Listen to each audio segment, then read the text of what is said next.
Hi, അപ്പോൾ എല്ലാവർക്കും നമസ്കാരം. ഇന്ന് നമ്മളുടെ 9ാമത്തെ ദിവസമാണ് ആയിട്ട് ഞാൻ കണക്ക് കൂട്ടുന്നത്. ആക്ച്വലി ശരിക്കും പറഞ്ഞു കഴിഞ്ഞാൽ ഇന്ന് 12ാമത്തെ ദിവസമാണ് നമ്മൾ കൃഷി സ്റ്റാർട്ട് ചെയ്തിട്ട്. ലാസ്റ്റ് 3 ദിവസം ചില ബാഹ്യശക്തികളുടെ ഇടപെടൽ മൂലം ചെറിയൊരു ഹോസ്പിറ്റൽ വിസിറ്റ് നടത്തേണ്ടതായിട്ട് വന്നു. അപ്പോൾ ഞാൻ ഇന്നലെ വൈകിട്ടാണ് തിരിച്ചു വന്നത്. അപ്പോൾ ഇന്ന് രാവിലെ ഞാൻ വീണ്ടും ഇറങ്ങി. അപ്പോൾ ഇതുവരെ അമ്മ നനയ്ക്കലും കാര്യങ്ങളൊക്കെ ചെയ്തു. നമ്മുടെ വെണ്ട വിത്ത് മുളച്ചിട്ടുണ്ട്, പയറിന് 2-3 ഇലകൾ വന്നിട്ടുണ്ട്, ചീര ഒന്ന് ചെറുതായിട്ടൊന്ന് വലുതായിട്ടുണ്ട് ഈ 3 ദിവസം കൊണ്ട്. അപ്പോൾ ഞാനതെല്ലാം ഒന്ന് കാണിച്ചു തരാവേ. അപ്പോൾ അതേണ്ട നമ്മുടെ വെണ്ട വിത്ത് മുളച്ചിട്ടുണ്ട്.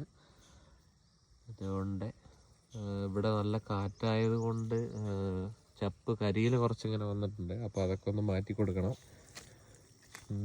പിന്നെ ഇതേണ്ട നമ്മുടെ പയറും അത്യാവശ്യം നന്നായിട്ട് ഗ്രോത്ത് വന്നിട്ടുണ്ട്.